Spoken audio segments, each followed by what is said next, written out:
Dengan nama Allah yang Maha Luas dan kekal belas kasih-Nya kepada orang mukmin, lagi Maha Penyayang kepada semua makhluknya. Tasin Mim. Huruf-huruf pada Al-Quran ini membuktikan bahwa Al-Quran datang dari Allah.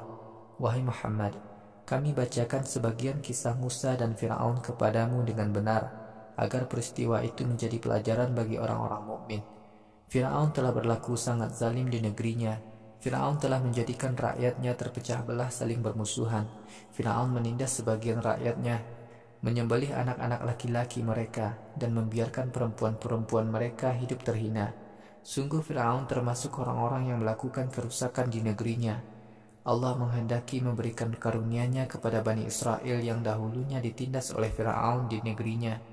Kemudian kami jadikan Bani Israel sebagai pemimpin-pemimpin di negeri Mesir, dan kami jadikan mereka pewaris kekuasaan Fir'aun. Kami kukuhkan kekuasaan Bani Israel di negeri Mesir. Kami binasakan Fir'aun, Haman, dan sebagian tentara mereka, sebagaimana yang selama ini selalu mereka khawatirkan. Kami berikan ilham kepada ibu Musa dengan perintah, susuilah Musa. Bila kamu khawatir tentang nasib Musa, hanyutkanlah Musa ke sungai Nil. Kamu jangan takut dan jangan bersedih. Sungguh kami akan mengembalikan Musa kepadamu. Kami akan jadikan Musa sebagai salah seorang rasul. Kemudian keluarga Fir'aun memungut Musa yang terhanyut di sungai Nil. Musa kelak akan menjadi musuh Fir'aun dan menjadikan Fir'aun dan para pembesarnya sedih. Sungguh Fir'aun, Haman, dan tentara-tentara mereka adalah orang-orang yang sangat zalim. Ketika melihat bayi itu, istri Fir'aun berkata, "Semoga bayi ini kelak menyejukkan hatiku dan hatimu. Bayi ini jangan kamu bunuh. Mudah-mudahan ia bermanfaat bagi kita. Bayi ini kita ambil menjadi anak angkat." Fir'aun dan para pembesarnya tidak menyadari akibatnya. Ibu Musa setelah menghanyutkan bayinya, hatinya sangat khawatir atas nasib bayinya. Ibu Musa nyaris membuka rahasia tentang bayinya. Sekiranya kami tidak teguhkan hatinya. Dengan keteguhan hatinya itu, kami masukkan dia dalam golongan orang mukmin. Ibu Musa berkata kepada saudara perempuan Musa, "Susullah Musa." Saudara perempuan Musa pun mengiringi Musa dari belakang. Fir'aun dan para pembesarnya tidak menyadari akibat dari memungut bayi Musa. Kami mencegah bayi Musa menyusu pada para perempuan kecuali ibunya.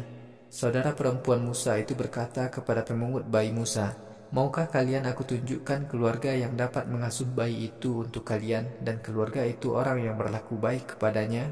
Kemudian kami kembalikan Musa kepada ibunya, supaya hatinya tenang dan tidak bersedih. Juga supaya ibu Musa tahu bahwa janji Allah kepadanya itu benar. Akan tetapi sebagian besar manusia tidak mau menyadari kekuasaan Allah. Ketika Musa dewasa dan dapat berpikir dengan baik, kami karuniakan kepadanya kenabian dan pengetahuan tentang syariat nabi-nabi sebelumnya. Demikianlah kami memberikan pahala kepada orang-orang yang telah berbuat baik. Musa masuk ke sebuah kota di negeri Mesir saat penduduknya sedang istirahat siang hari. Musa mendapati di kota itu dua orang laki-laki sedang berkelahi. Yang satu dari Bani Israel, sedang yang lain dari golongan musuhnya. Orang yang dari Bani Israel meminta tolong kepada Musa untuk menghadapi musuhnya. Musa lalu memukul orang itu sampai ia mati. Musa berkata, "Membunuh adalah perbuatan setan. Sungguh setan adalah musuh yang benar-benar menyesatkan manusia." Musa berkata, "Wahai Tuhanku, sungguh aku telah berbuat zalim kepada diriku. Karena itu, ampunilah aku." Allah pun mengampuni dosa Musa. Sungguh Allah Maha Pengampun lagi Maha Penyayang kepada semua makhluknya. Musa berkata, "Wahai Tuhanku, karena Engkau telah memberi karunia kepadaku, janganlah kelak aku kembali menjadi penolong orang-orang yang berbuat dosa." Musa pun merasa ketakutan berada di kota itu. Musa selalu waspada. Tiba-tiba orang yang kemarin minta tolong kepada Musa kali ini memanggilnya. Musa berkata kepadanya, "Sungguh kamu adalah orang yang jelas-jelas sesat." Ketika Musa ingin memukul orang yang pernah menjadi musuh Bani Israel, musuhnya itu berkata, "Wahai Musa, apakah kamu ingin membunuh aku sebagaimana kemarin kamu membunuh seseorang? Sungguh kamu hanya ingin menjadi orang yang berbuat durhaka di kota ini. Kamu tidak ingin berbuat baik." Seorang laki-laki mukmin dari golongan Fir'aun datang dari pinggir kota menemui Musa. Laki-laki mukmin itu berkata, "Wahai Musa, para pembesar Fir'aun telah membicarakan dirimu. Mereka ingin membunuhmu. Karena itu, pergilah kamu dari kota ini. Aku memberikan nasihat kepadamu dengan ikhlas."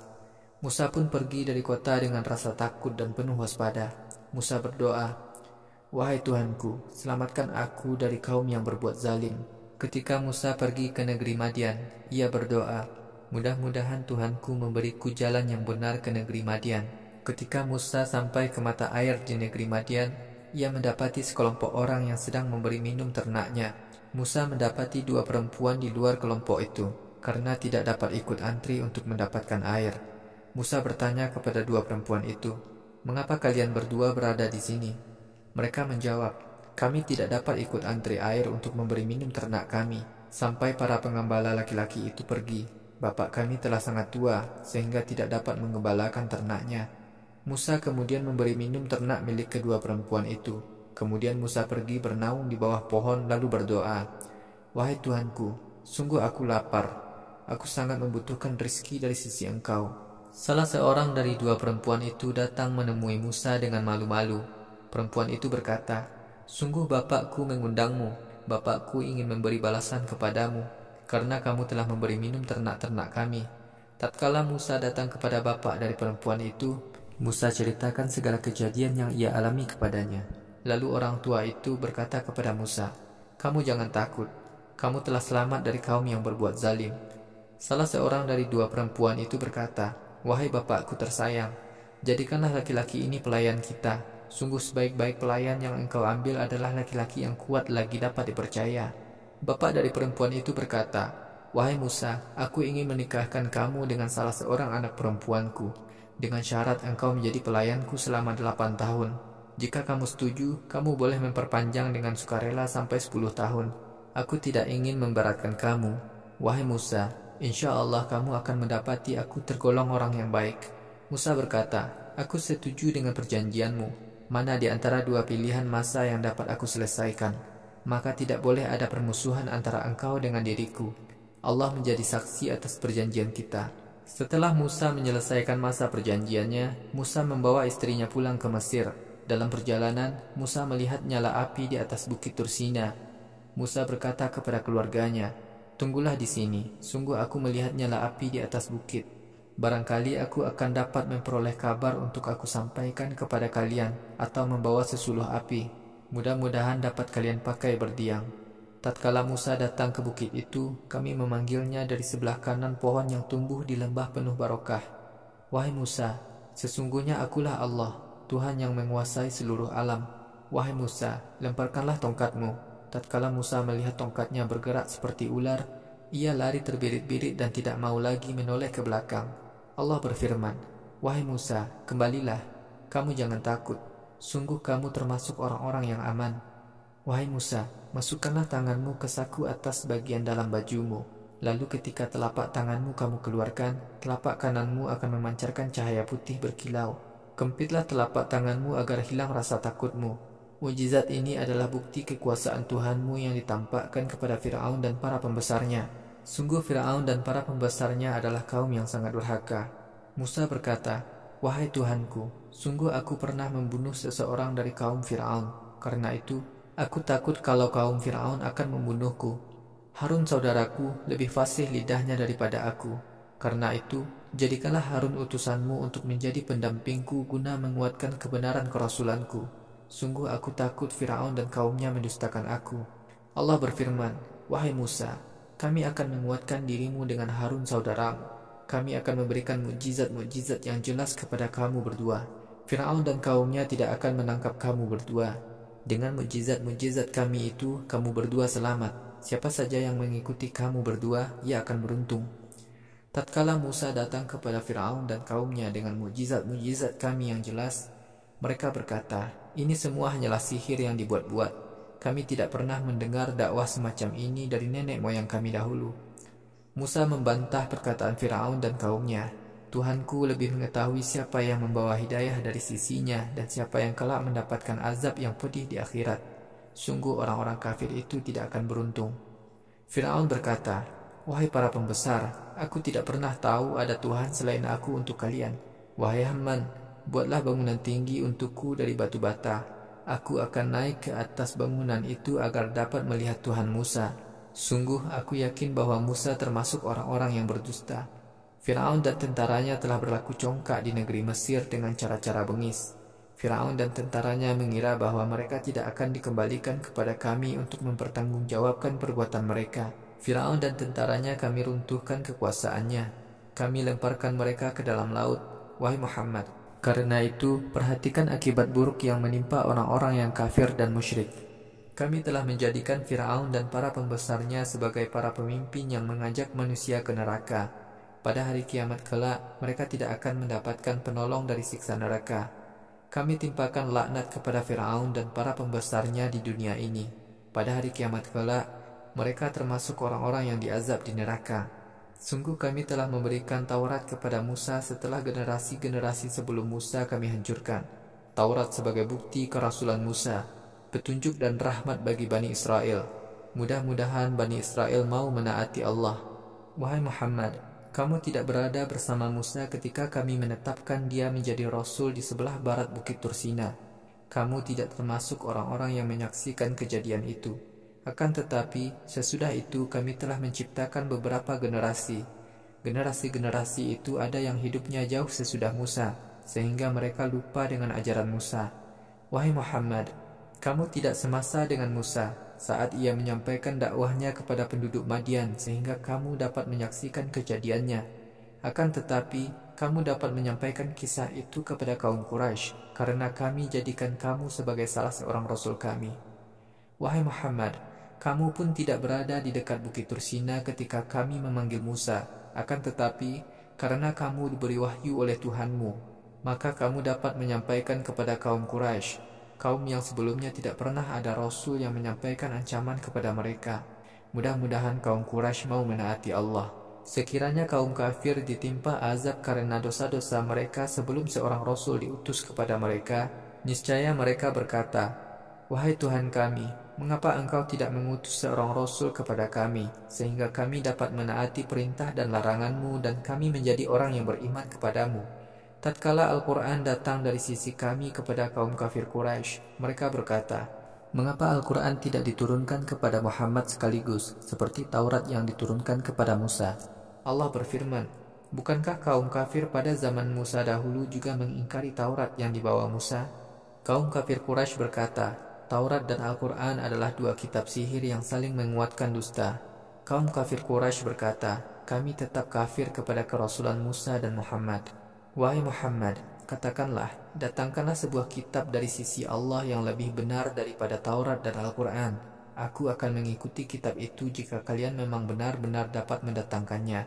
Wahai Muhammad, jika kaum kafir Quraisy tidak dapat menjawab tantanganmu, maka ketahuilah sesungguhnya kaum kafir Quraisy itu hanya mengikuti hawa nafsu mereka.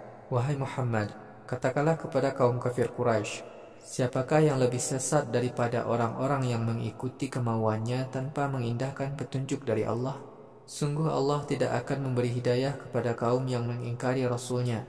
Sungguh kami telah menurunkan Al-Quran berangsur-angsur kepada kaum Quraisy, agar mereka mau memperhatikan dan mengimaninya. Umat yang telah kami beri kitab sebelum Al-Quran ada yang mau beriman kepada Al-Quran. Ketika ayat-ayat Al-Quran dibacakan kepada kaum Yahudi dan Nasrani, ada di antara mereka yang berkata, kami beriman kepada Al-Quran. Sungguh Al-Quran ini benar-benar turun dari Tuhan kami. Sungguh sebelum turunnya Al-Quran kami sudah menjadi Muslim. Kaum Yahudi dan Nasrani yang beriman kepada Al-Quran di akhirat kelak diberi pahala 2 kali lipat karena kesabaran mereka menghadapi segala macam ujian keimanan. Mereka telah membalas perkataan-perkataan buruk kaum musyrik dengan sikap baik. Mereka telah mendermakan sebagian dari rezeki yang kami karuniakan kepada mereka. Kaum Yahudi dan Nasrani yang beriman, ketika mendengar celaan-celaan kaum musyrik, mereka membiarkannya. Mereka berkata, kami akan mendapatkan pahala dari Allah atas amal kami. Kalian juga akan mendapatkan azab atas amal buruk kalian. Selamat berpisah dengan kalian. Kami tidak akan bergaul dengan orang-orang yang mengabaikan kebenaran. Wahai Muhammad, kamu tidak akan dapat memberi hidayah kepada orang yang kamu cintai. Hanya Allah lah yang memberi hidayah kepada orang yang mengimani agamanya. Allah Maha mengetahui siapa yang berhak diberi hidayah. Kaum musyrik Quraisy berkata kepada Rasul, jika kami mengikuti Islam bersama kamu, kami akan diusir dari Mekkah. Wahai Muhammad, bukankah sejak dahulu kami telah menjadikan Mekkah ini tempat yang aman bagi mereka? Mereka diberi segala macam buah-buahan sebagai rezeki dari kami. Akan tetapi, sebagian kaum Quraisy tidak mau menyadari nikmat kami. Amat banyak negeri yang telah kami binasakan. Kehidupan di negeri-negeri itu aman dan sejahtera, kemudian hancur berantakan. Negeri-negeri kaum yang durhaka itu tidak lagi ada yang dapat ditinggali kecuali sedikit. Setelah negeri-negeri itu hancur, kamilah yang mewarisi negeri-negeri itu. Wahai Muhammad, Tuhanmu tidak akan membinasakan negeri-negeri itu sebelum umat di ibu kota negeri-negeri itu kedatangan seorang Rasul untuk membacakan ayat-ayat kami kepada mereka. Kami hanya membinasakan negeri-negeri yang penduduknya berbuat syirik dan kafir. Harta benda apapun yang telah dikaruniakan kepada kalian, semua itu hanyalah kesenangan dan perhiasan hidup sementara di dunia. Pahala di akhirat yang ada di sisi Allah jauh lebih baik dan lebih kekal. Wahai manusia, tidakkah kalian mau berpikir? Orang mukmin yang di akhirat kelak mendapatkan pahala yang kami janjikan. Apakah sama dengan orang yang hanya kami beri kesenangan hidup sementara di dunia ini, tetapi pada hari kiamat kelak ia didatangi malaikat untuk disiksa? Ingatlah ketika di akhirat Allah memanggil orang-orang musyrik. Allah berfirman, "Wahai orang-orang musyrik, di manakah Tuhan-Tuhan yang dahulu kalian sembah selain aku dan kalian yakini bahwa yang kalian lakukan itu benar?" Para tokoh kaum musyrik yang sudah pasti mendapatkan azab di akhirat berkata, "Wahai Tuhan kami dahulu di dunia sesat. Para pengikut kami yang sesat di dunia dahulu, kamilah yang menyesatkan. Tetapi sekarang kami tidak mau bertanggung jawab kepadamu atas perbuatan mereka menyembah Tuhan-Tuhan selain Engkau. Sebab sebenarnya mereka melakukan itu hanya mengikuti hawa nafsu mereka sendiri, bukan karena mereka taat kepada kami." Dikatakan kepada kaum musyrik, "Panggillah Tuhan-Tuhan yang dahulu kalian sembah selain Allah." Kaum musyrik pun memanggil Tuhan-Tuhan mereka itu. Tetapi ternyata Tuhan-Tuhan mereka itu tidak menjawab panggilan mereka. Ketika kaum musyrik menyaksikan azab di depan mata, mereka berharap sekiranya di dunia dahulu mengikuti Islam. Pada hari kiamat kelak, Allah memanggil kaum musyrik. Allah berfirman, "Mengapa kalian dahulu tidak mengikuti ajakan para rasul kami?"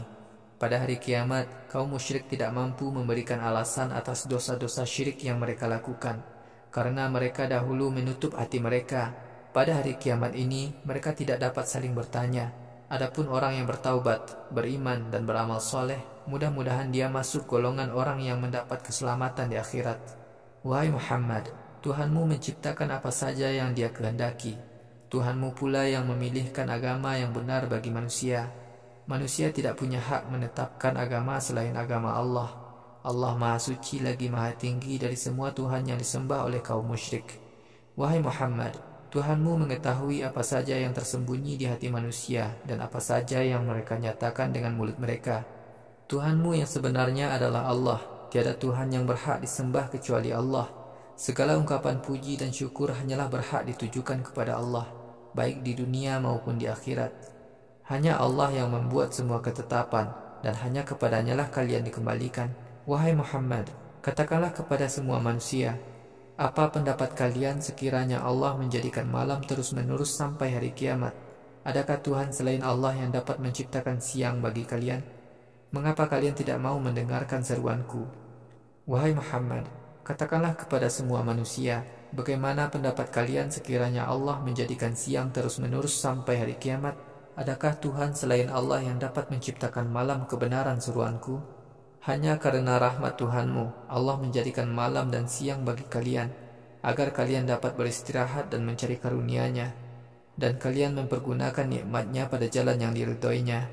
Pada hari kiamat, Tuhan memanggil kaum musyrik. Kemudian Tuhan berfirman, "Di manakah Tuhan-Tuhan selain aku yang di dunia dahulu kalian sekutukan dengan aku, dan kalian yakini dapat menolong kalian dari siksa neraka?" Di hari kiamat, setiap Rasul yang kami utus kepada umatnya akan kami hadirkan sebagai saksi. Kemudian kami berfirman, "Wahai kaum musyrik, apa alasan kalian berbuat syirik dan dosa ketika hidup di dunia dahulu?" Ternyata mereka tidak dapat menjawab. Maka sadarlah mereka bahwa yang berhak disembah hanyalah Allah. Tuhan-Tuhan yang biasa mereka sembah selain Allah di akhirat kelak lenyap. Qarun adalah salah seorang kaum Musa. Qarun telah berlaku durhaka kepada kaumnya. Kami telah memberikan kepadanya harta kekayaan yang banyak, sehingga sejumlah orang yang kuat tidak mampu memikul kunci-kunci gudangnya. Lalu kaum Qarun mengingatkan dia, "Wahai Qarun, janganlah kamu merasa bangga dengan hartamu yang banyak itu. Sungguh Allah tidak menyukai orang-orang yang berlaku congkak karena banyak harta." Wahai Qarun, karunia yang Allah berikan kepada kamu gunakanlah untuk mencari pahala di akhirat, tetapi janganlah kamu lupakan keperluan hidupmu di dunia, karena Allah telah memberikan harta yang banyak kepadamu, maka berdermalah kamu dengan hartamu itu kepada orang lain. Wahai Qarun, janganlah kamu gunakan hartamu untuk berbuat dosa di muka bumi. Sungguh Allah tidak menyukai orang-orang yang suka berbuat dosa di muka bumi. Qarun berkata, sesungguhnya harta ini aku peroleh semata-mata karena kepandaianku berusaha. Qarun tidak mau menyadari bahwa beberapa umat sebelumnya yang lebih kaya dan lebih kuat dibinasakan oleh Allah karena dosa-dosa mereka. Orang-orang yang berbuat dosa itu tidak lagi ditanya ketika mereka dimasukkan ke neraka. Qarun keluar mendatangi kaumnya dengan pakaian kebesarannya. Orang-orang yang terpesona oleh kehidupan dunia berkata, alangkah baiknya sekiranya kami memperoleh harta sebanyak yang diperoleh Qarun. Sungguh ia mempunyai nasib yang sangat beruntung. Orang-orang yang hidup zuhud lagi mengharapkan pahala akhirat berkata kepada orang-orang yang terpesona oleh kehidupan dunia itu, kalian adalah orang-orang yang celaka. Pahala Allah di akhirat lebih baik bagi orang-orang beriman dan beramal saleh. Pahala akhirat itu hanya diberikan kepada orang-orang yang sabar menghadapi ujian Allah di dunia. Qarun dan tempat tinggalnya di negeri Mesir kami binasakan. Qarun tidak memiliki kelompok yang dapat menolongnya dari siksa Allah. Qarun sendiri tidak mampu menolong dirinya. Orang-orang yang kemarin terpesona kehidupan Qarun dan mereka berharap mendapat kedudukan seperti Qarun, mereka berkata, Allah melapangkan rezekinya atau menyempitkannya kepada siapa saja di antara hambanya sesuai kehendaknya. Sekiranya Allah tidak memberikan rahmat kepada kami, orang-orang mukmin, pastilah kami juga binasa. Sungguh orang-orang kafir itu celaka. Mereka tidak akan memperoleh kebahagiaan di dunia dan di akhirat. Wahai Rasul, surga adalah tempat yang kami khususkan bagi orang-orang yang tidak suka berlaku congkak dan berbuat durhaka di muka bumi. Nasib baik hanyalah bagi orang-orang yang taat kepada Allah dan mengesakannya. Siapa saja yang beramal soleh, ia akan mendapatkan pahala yang lebih baik daripada amal soleh yang telah ia lakukan. Siapa saja yang berbuat dosa, ia akan dihukum sesuai dengan dosa yang ia lakukan. Wahai Muhammad, sungguh Allah telah mewajibkan kamu untuk menyampaikan Al-Quran kepada umat manusia dan melaksanakan syariatnya. Allah pasti kelak mengembalikan kamu ke tempat asal kamu, Makkah. Wahai Muhammad, katakanlah, Tuhanku lebih mengetahui siapa yang datang membawa hidayah dari Tuhannya dan siapa yang menjauhi hidayah. Wahai Muhammad, sejak dahulu kamu tidak pernah mengharapkan diberi kitab suci. Turunnya Al-Quran kepadamu semata-mata rahmat dari Tuhanmu. Karena itu kamu jangan menolong orang-orang kafir ketika mereka mengajak kepada kesesatan. Wahai Muhammad, janganlah orang-orang musyrik sampai memalingkan kamu dari mendakwahkan dan melaksanakan Al-Quran setelah Al-Quran itu diturunkan kepadamu. Ajaklah orang-orang musyrik mengikuti agama Tuhanmu. Janganlah sekali-kali kamu menolong orang-orang musyrik untuk memenuhi keinginan mereka. Wahai Muhammad, janganlah kamu menyembah Tuhan selain Allah. Tidak ada Tuhan yang sebenarnya kecuali Allah. Semua makhluk pasti binasa, dan yang kekal hanyalah Allah. Semua ketetapan yang berlaku hanyalah di tangan Allah. Kepada Allah lah kelak kalian akan dikembalikan.